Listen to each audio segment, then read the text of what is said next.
Question for Engineer Chanova. May yung mga other phases na loan bidder na. Apo. Okay, let us say, I'm assuming member ka pa ng board noon. Okay, let's say kahit hindi ka na member ng board. Apo. May mga bidding din naman na may loan bidder na pinalusot ninyo. Apo. Bakit may mga bidders na kailangan nyo pa mag-produce ng kalaban? Bakit sa iba wala na? Ano yung thinking processes po ninyo? Kasi yung una, sir, yung may kalaban siya, yun yung first phase. Nalalabas lang namin na may kalaban siya. Doon sa mga pangalawa, kasi sir, ang totoo niyan, yung winning bidder, para doon sa mga may kalaban siyang bidding, siya rin kasi ang bumibili ng bid docs nun, bid band nun. So para makatipid siya sa mga susunod na phase, hindi na namin siya bibigyan ng kalaban para wala na siyang babayarang mga gastos. Gaano ba kalaki yung bid docs, for example? Magkano yung tinitipid niya? Nung time na yon, noong 2007, wala pang nilalabas ang GPPB na ruling kung magkano namin ibebenta yung bid docs. But during that time, medyo mataas po yung bid docs namin. Million? Umabot sa million? No naman sir, thousands po. Thousands, mga 10,000s. O 10,000, nagtipid pa siya? Wala siyang, Opo. wala siyang kalaban? Opo. Pati po sa bidders ban. So, ang lumalabas sa first bidding, in a phasing, sa first bidding, nag-exert kayo ng effort na may kalaban. Opo. Tapos, kumpiyansa na kayo, confident na kayo na subsequent biddings, ipanalo mo na yung nanalo. Ganun nga po, Senator. Because less na ang nakatingin sa subsequent biddings. Ganun ba yun? Yes, sir. Kasi sir, nasimulan na ng contractor yung building eh. So, hindi nasasali pa yung ibang contractor para dun sa mga susunod na building. Ganun ba yun, Engineer Santiago? Does in an infrastructure project implemented by phases, yung winner of phase 1 has already a built-in advantage in the bidding for subsequent phases? Or dapat ba back to ground zero lahat at level muna lahat sa bidding sa subsequent phases? Your Honor, for purposes of efficiency, which is one of the principles behind the procurement law, if it is allowed that you negotiate with the same bidder for contiguous or adjacent project. So kung inumpisahan niya, but there are parameters to this. Before you can do negotiated procurement under contiguous and adjacent modality, the first project should have been submitted for bids. Dapat competitive bidding ho, bago ho mag-negotiated procurement on the basis of contiguous and adjacent modality. But I really don't know if they submitted for bids the second, the third, the fourth phase. Yun, dito? Nagbid, di ba nagbid? The first phase. Yes, opo, Your Honor. Nagbid po kami. In first phase. Yeah, in second din. Binid nyo, pan-bidder lang. Loan bidder po lahat. Pero, engineer, yun ang problema. Sabi nga nila is it's all staged. It's all rigged. Yun ang point ni Engineer Chanova. Yes, Your Honor. I mean, pwede kasi pagka pinabid yung first phase, pwede naman talagang ipabid yung second phase, third, fourth. Because the primary mode of procurement is competitive bidding, Your Honor. Okay. Yan ho yung general rule, competitive bidding. We only use alternative modalities under highly exceptional circumstances. So, kung pinabid ho nila yung pangalawa, pangatlo, pang-apat, there's loan bidder, as I said earlier, pwede naman ho yung may loan bidder. When you were asking earlier kung bakit kaya ginagawa na, sabi naman ho nila because to make it appear that there's competition. Mr. Chairman, just to help out, I think that's why ginagawa nila na yung first phase lang yung kung may competitive bidding, may at least 3 bidders, dahil mas malaki yung mas scrutinize ito ng COA. Pero since they've been consulting with COA, and I presume the resident auditors here are in cahoots, kinokonsulta nila yung papasa under the law, or at least they can justify it as not a red flag. So yung first phase, ito lang yung bidding. Yung second phase, they can say, since mas alam na nito yung gagawin, hindi na sila set up ng barracks, hindi na sila magmobilize, etc. So makakatipid yung gobyerno. They can justify it that way. And the resident auditor himself or herself can do the justifications. Mr. Chair, doon lang po sa tanong nyo na wala ba talagang kukuha. Let me offer some insights. No? Nung kongresista pa ho ako, gusto ko kasi parate ng Mayo, gawa na yung mga eskwelahan para magamit ng June. Ang problema, minsan delayed yung pondo and then by phase yan. So nangyari minsan, galit na galit ako dahil ang tagal, sinabi ko na doon sa district engineer, ba't nyo hindi i-ban yung contractor na yan kasi ang bagal-bagal? Eh sabi niya, boss, wala nang kukuha nung phase 2, phase 3 niyan pag inumpisahan na nung isa. Sabi ko, bakit? Eh kasi kung may mangyari, lalo yan, vertical yan, di ba? Kung mag-crack yan, may earthquake, o kung ano man, o hindi gawa, o yung pundasyon, dinaya, eh magtuturoan yan kung sinong, ano, no? So that's one side of the story. Partially true, partially lang po, no? Partially true, na pag naumpisahan na, ayaw kunin ng iba. Okay, bakit partially true? Kasi po, lahat ng kontratista, katulad lang lahat ng ibang businessman, eh gusto namang kumita. Kaya tinitignan din naman yan yung project. So kung yung phase 1 mo, eh tama lang ang presyo, natalo ka. Pero yung phase 2, 3, 4, 5 ay napakalaki ng overprice. Pag-uunahan yan. Ang problema, bubulungan na sila. Pare, pag ikaw nanalo dito, hindi ka mababayaran dyan. Dahil para sa iba na to. No? So hindi ka taka-taka na pag normal yung presyo, ayaw kunin ng iba kasi sa liit ng kikitain nila, yung risk nila lalaki. Pero pag may overprice at malaki, kataka-taka talaga, Mr. Chair, kung bakit walang ibang kukuha. Vice Mayor Mercado. Sir, meron na rin ho akong gustong ma-input. Kasi ho nung mapasa yung 9184, na pinag-uusapan po yung pwede naman yung unang kontraktor na nanalo sa bidding, eh siya na magpatuloy ng paggawa. Pero ang akin hong naging rekomendasyon nun, dapat alisin yung mobilization at demobilization. Sapagkat hindi na mag-mobilize yung kontraktor na nandoon na. Hindi ko lang po alam kung ini-implement talaga sa amin yun sa Makati. Pero siguro ho, nandito naman si Director Santiago, hindi ho ba marapat lang kung yung phase 2, phase 3, ang gagawa same contractor, dapat alisin ho yung mobilization at demobilization. Sa huling phase na lang ho siya magdi-demobilize. Kasi anong rason na babayaran natin yung contractor sa mobilization na nandoon na ho siya at siya na gumagawa? Salamat po. No, Engineer, you think that's within your jurisdiction pagdating sa policy?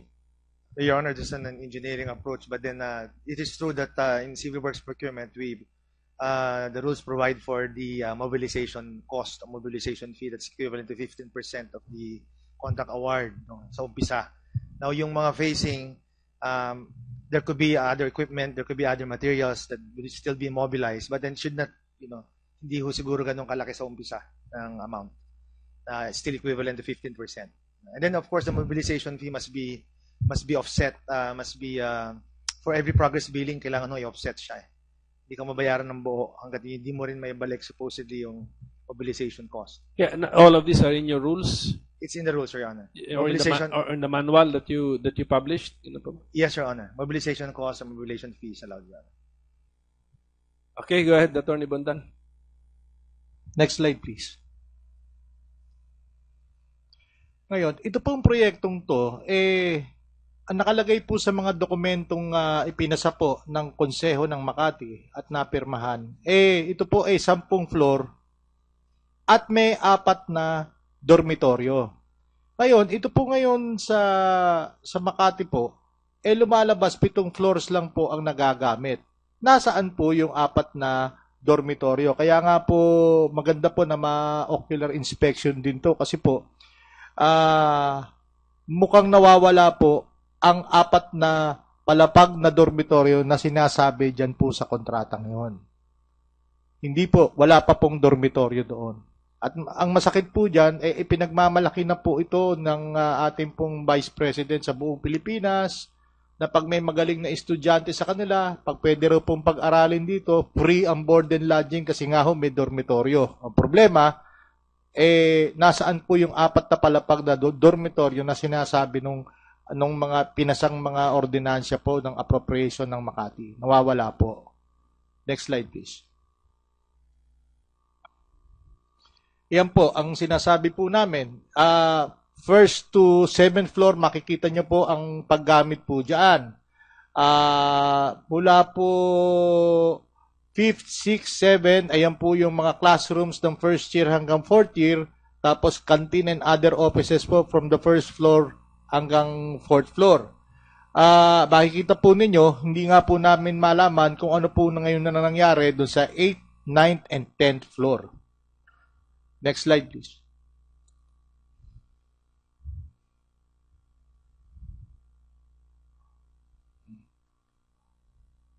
So, ayan po, sa aming pong computation, lumalabas po na bawat classroom po, dyan sa gusaling yan, yung Makati Science High School, nagkakahalaga ng 24.6 million pesos kada classroom.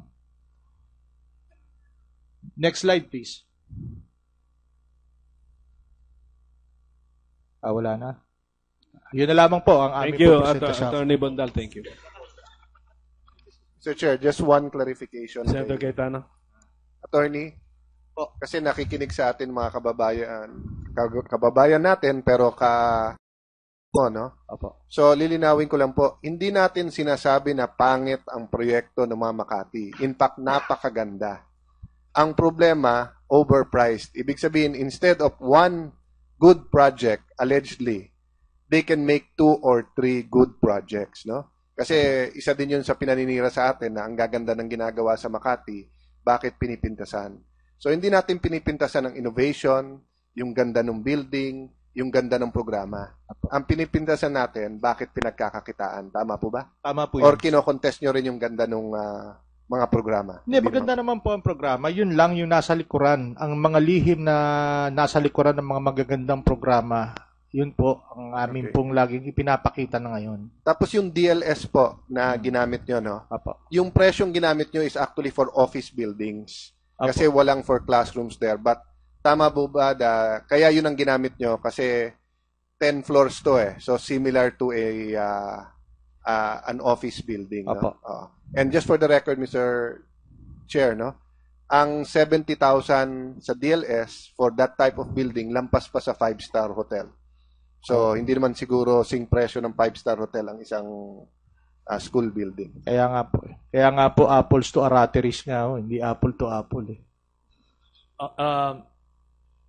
Mr. Chairman, I'd like to ask Mr. Cuervo. Mr. Cuervo, can you help us give an appraisal also of the 5 buildings that I mentioned earlier, so that we will use that as a reference for the future hearings? Yes, Your Honor. Thank you. We will just subpoena all the related documents. May tanong lang ako kay Director Santiago ulit. You mentioned kanina, di ba, standard with standards in building, in putting up buildings. Were you referring to standard plans or you also have costing? Yung binabanggit ba ni Senator Cayetano na DNS ba yan? DNS, do you also, in your work as Executive Director, do you also refer to that handbook? Your Honor, that's for the civil works engineer, Your Honor. They refer to that, Your Honor. How about you? In I've seen that policy, once, Your Honor, but have not used it, Your Honor. so you don't issue regulations containing prices. No, Your Honor. So wala talaga doon. Okay. So that must be with the DPWH That's and right, with Your COA. DPWH, Your Honor. DPWH. And COA. COA siguro and COA. Yes, Mr. Chairman, because DPWH, I'm sorry, Your Honor.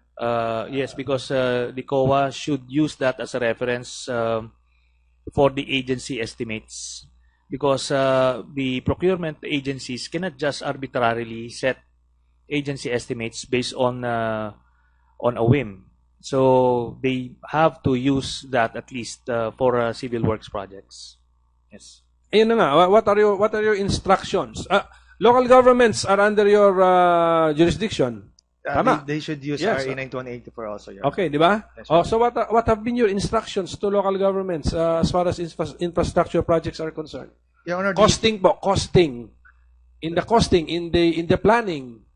Your Honor, the coverage of the procurement law is, it covers both, all procuring entities in the country, including LGUs. The rules are standard.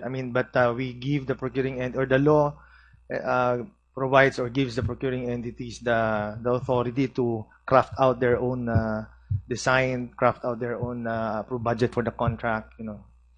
This is the law does not delve on this anymore, Your Honor, because this is incumbent upon the need. In procurement, we look at the need of the procuring entity, and then we cannot set up the rules for identifying what your needs are. But if there is a need, this must be satisfied, Your Honor, under the procurement law and the rules. That's why it's given to the procuring entity. Yun na nga, the LGU needs a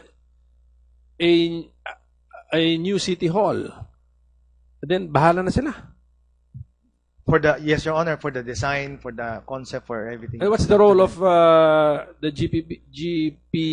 PB. Yeah. I mean, it provides the law, provides for the rules on procurement, Your Honor, on how they will procure, and then provide the processes and procedures on how they will procure this, Your Honor.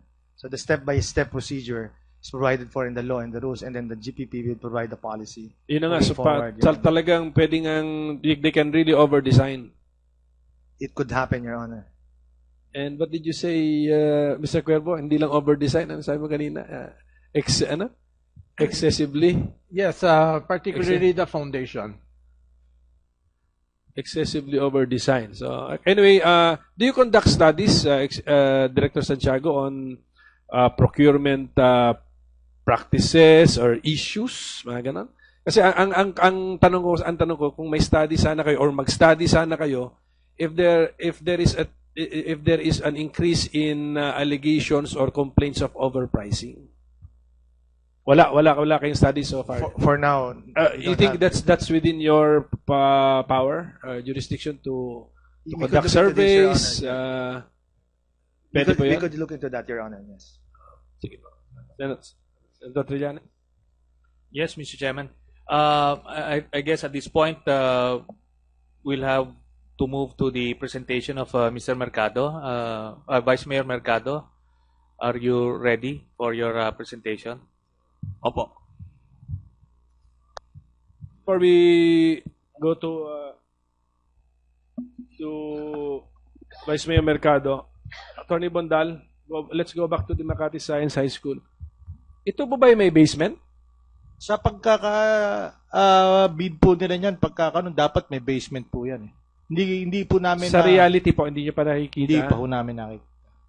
Kayo po yung taga Makati pero hindi nyo pwedeng Kasi po yung building po yan, nasa District 2 po yan eh. District 1 po ako nakatira. Nadadaanan ko po, ang nag-inspect po sa amin yan, mga bata rin po, yung mga high school na nag-aaral po sa loob. Well, anyway, may nababasa ko ditong parang news report or press release ito na the entire 8th floor will serve as a dormitory with 20 rooms. Pero sabi mo, according to the plan, the dormitory is supposed to be a separate structure? Well, yan po, hindi rin natin maintindihan. Hindi klaro. Kasi kahit kami, nagugulang kami sa semantics ng pagkakaporma ng appropriation, whether it's a separate building or the 4 floors is within the 10-floor building. Opo. So, kung incorporated na. Okay, incorporated na. Anyway, Executive Director Santiago, itong mga details na to should be found in the contract. Yeah, di ba? What was really contracted for, di ba? Yes, sir. Is it 10 floors or 14 floors or one structure or two structures na 10 floors saka 4 floors? Yes, sir. The design, the detailed engineering design forms part and parcel of the entire contract, Your Honor. And which should be found online too. Sabi mo kanina. If they post it, Your Honor. Were they not required? Sabi mo nga, they are required. The law is a good law because it is they are required to be transparent with all of these requirements. They are required, sir. They are required. Yes, Your Honor. What happens if we discover that these were not posted online? You mentioned also that this law is also a penal law. Meron bang may sanction po ba? Confined, Your Honor, as we know, the criminal laws are, in the procurement law, there are identified acts can be considered as criminal, Your Honor. The posting is not one of those. The posting is not one of them. Yes, Your Honor. So yun na nga, this posting requirement which is intended to promote transparency is not even given teeth. Kasi you can ignore it, walang sanction. But, Your Honor, I mean, they have to comply, of course, with the transparency rule that they have to post. But for purpose of The online ba, criminal sir? The action, online posting ba? The online posting. Sabi mo, there will be no penalty. For purpose of transparency, I mean, they will have to comply with it. For criminal penalty, Your Honor, I don't think there's one in the rules. Kaya nga. So it's, okay, so that's one area of improvement in the law Yes, Your Honor. which we should consider. Yes, Your Honor. Attorney Bandal? Yeah, one last point po, Senator. Katulad po nung nangyari sa Makati Parking Building, naka Phase 1, Phase 2, Phase 3, pero katulad ng sinasabi ng contractor, ng Hillmarks, naka Phase 1 na sila, hindi pa nila sila nakakakita ng design ng buong building. Paano ho nangyari yun? Baka pwede ho ba yun? Oo nga, tama. Maganda. Tatanungin ko, Executive Director Santiago. Yung sa testimony ng Hillmarks, ganun eh, when phase 1 was for this structure of the parking building, not this one, parking building. But when we asked them, you're making the foundation pala of a building of how many floors? They had no idea because the plans were not before them. So do you find this regular, usual, or highly irregular? Your Honor, I would say that the design should be there already. Yeah. I mean, when once you bid out a project, siguro kung facing ho yan, it's allowed to do facing, but the design of the building should be there already. The detailed engineering and design. Kasi for example, balik naman tayo rito sa science building. Phase 1, ang bidding is 99 million. But since it is only phase 1 of a 10-story structure, so it's actually misleading because you're bidding for 99 million, but if you win it, you actually bag a billion peso contract. Ganun lang lumalabas eh. So should we allow this phasing of infrastructure projects where we get an artificial figure na, you're only fighting for 99 million pesos na worth of contract, pero in the end, alam mo pala, you'll end up, kasi you really, may built-in advantage ka na. If you build phase 1, you have the built-in advantage of winning the subsequent phases and bagging the entire contract. Any comment, Engineer Santiago? Attorney Santiago? Your Honor, in engineering, I mean, infrastructure projects, phasing is really allowed, Your Honor. It's just that it depends on the approach that the procuring entity employed. So it might be confiscatory to remove the aspect of phasing in the law and the rules, for purpose of preventing certain aspects of a violation of the law and the rule. And then yung iba naman ng aspeto ng procurement on infrastructure, pwede naman ho kasi talaga yung phasing na gano'n. Pwede kaya for transparency sake, pwedeng sabihin, bidding 99 million out of a 1.3 billion project. Pwede bang gano'n? Para from the very start, alam natin kung anong pinaglalabanan? Actually, Your Honor, if the plan really is to bid out, if the ABC is already available, the ABC is even advertised, Your Honor, it's even posted. It's in the invitation to bid. So, dapat nakalagay ho kung ano yung... Pero yun na yun. Ang scenario mo is, ang ABC dun is 1.3 na. Yes, Your Honor. Kung i-chop-chop yung artificial phasing na yun, di ba? Ang nangyari kasi dito, siguro, pumupunta natin sa LGU eh. We're trying to understand the point of view of the LGU na let's say yearly ang cash flow niya. For this year, we can only afford to set aside 100 million for this one. But ultimately, the entire project we have in mind is 1.3 billion. Hindi ba dapat from the start, state na po yun? Your Honor, I will look into, at parallel, the national government approach na po. If the appropriations normally 1 year. The guys for 1 year. Now, if a procuring entity would execute a project for multi-year, for several years, normally they would request for a multi-year obligation authority from the Department of Budget and Management. Now, I'm not really sure about the appropriations approach at the LGU level, Your Honor, if they allow a multi-year contract.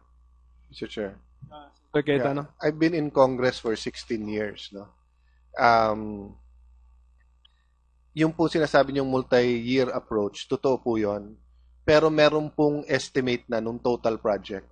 So, for example, if it's a road dike and it would cost 5 billion, 3 billion will come from foreign grant, 2 billion from the Philippines, di ba? Nakalagay na yon every year kung magkano. Ngayon, kung medyo magmahal ang bakal or yung simento, then magkakaroon ng variation order, sir, di ba? Pero hindi ka pa rin lalayo. Yun lang, bibigyan ka lang ng permission dun sa presyo na nagbago. Tama so far, It's no? price escalation, Your Honor. Yes, okay.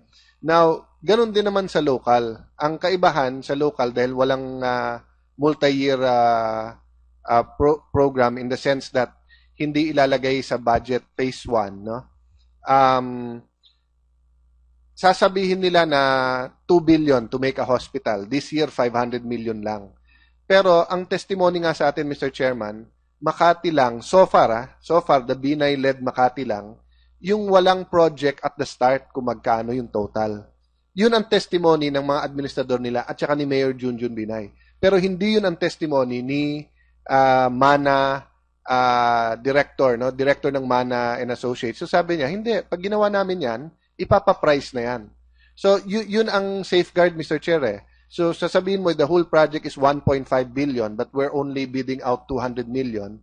More or less, you know that you only have 1.3 billion to go. Unless nga may price escalation or there's the clause, no? But may limit din yon. So Mr. Chairman, ang problema sa testimony ng taga Makati, hindi ako nagsasabi nito.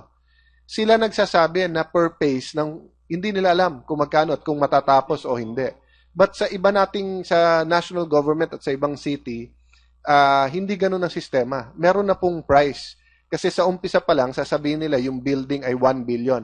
Kasi, di ba, Executive Director, kung hindi, di paano mo alam kung yung project ay 1 trillion o kung yung project ay 2 billion, di ba? So, at the start, you have an estimate more or less of the whole. You don't estimate the projects by floors. You estimate the whole project, then you estimate the first phase na yung cost niya na ibibid mo. But the two cannot go against each other. That's what's being done, Your Honor, in the national government level. The available, kung ano ho yung budget for the entire project. Kahit na ho, let's say, like, right now, 100 million lang, they would normally post the ABC as the entire ABC. Well, ang iniwasan natin dito yung parang open-ended, yung kung hindi nila alam magkano.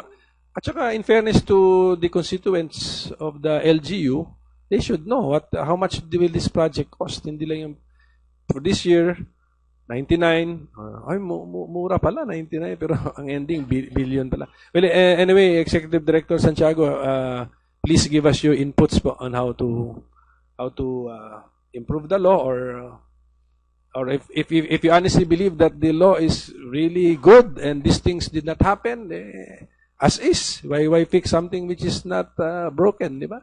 Pero may allegation kasi, sir, na nangyari. And then it took the bidder 7 years to know that he participated in a bidding. Kayo rin, sir. Ngayon nyo lang nalaman, Mr. Aquino? Oh, yes, sir. O di 7 years din ng inyong time lag. Vice Mayor Mercado, before you make your presentation, may I know, give me a hint, ano po ba itong sasabihin ninyo? Nahahati po yung aking presentation sa dalawang presentation. Yung pong una, natuwa naman ako at dumating dito yung hospital director ng UERM. Kasi po, katulad ng sinasabi ko dati, lagi pong aragabyado ako sa mga media. Kasi ako hindi makapagsalita sa media dahil sa WPP coverage.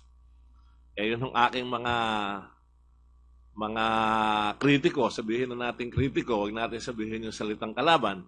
Sila ho ay punta sa media, pinakikita yung medical certificate kuno. Tapos na yun. Importante pa ba yan? Hindi. Kaya ako lang ho binabanggit, sir. Kasi nga, sinasabi ko sa inyo, yun sana yung unang bahagi ng presentation ko. Okay na po yun. Na sasabihin ko. Pangalawa po, ako ho ay nasyak din dun sa dun sa, ako pala may titulo din dun sa Hacienda Binay. Na wala naman po akong kaalam-dam. Na gusto ko pong ipakita sa inyo ngayon na pag sinabi nilang hindi kanila, di kukunin ko yung lupa. Di po ba? Pag sinabi naman na... Okay po, sige. Anyway, lehitimong subject matter naman yung Rosario Batangas property kasi nakadikit po siya dun sa bidding sa allegedly sa kwento ninyo sa parking building. Apo.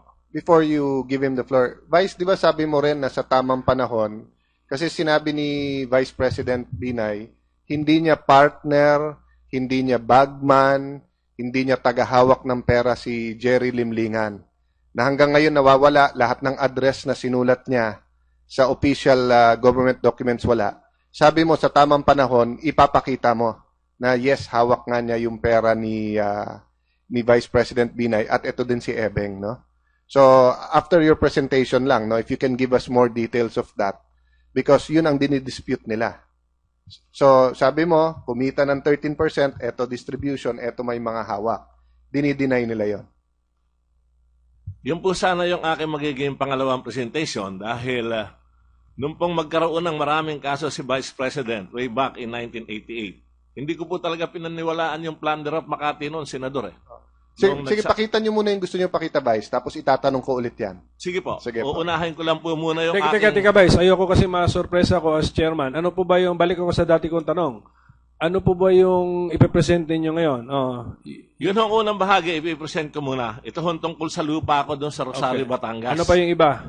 Yun hong pangalawa, alam ho ninyo, noon hong masampahan si VP Binay ng kaso ng Mayor noong 1988 na sinampahan ni Mr. Bobby Brillante ng plunder of Makati. Hindi ko po pinaniwalaan yun, Senador. Ako pa nga ho ang nagtatanggol sa kanya. Pero nasyak ho ako nung makita ko ho doon sa ipinadala sa akin 2 balikbayan boxes. Si VP Binay ho pala, 1988 pa lang, milyonaryo na .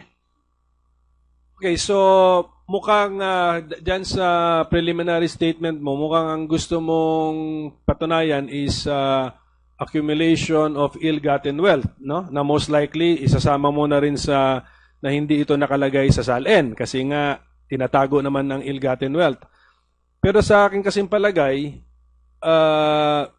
sa proposed Senate Resolution number 826, hindi na po yata klaro na kasama po ito. So, kung unless ma-justify nyo sa akin or ng author po ng ating proposed Senate resolution na pasok po ito sa, if we reasonably interpret yung other related anomalies, kung kasali ba ito o hindi, kung hindi po ako makumbinsi, hindi ko po na po papayagan yung huling parte ng inyong presentation. Kasi wala naman nagpapabawal na ang isang senador na gustong ipursu itong subject matter na ito ay mag-file naman ng resolution para po dumaan sa tamang proseso at i-refer din sa tamang committee or subcommittee na mag-imbestiga po ng pagdating na po sa illegally amassed wealth at saka non-declaration sa SALN. Mr. Chair. Senator Cayetano? Mr. Chair, I move to suspend so that we can confer. Before lang we suspend. Before suspend. I agree with the chairman that yung ibang ari-arian, ibang pagmamayari na walang kilalaman sa building, pwedeng imbestigahan yon pero hindi dito.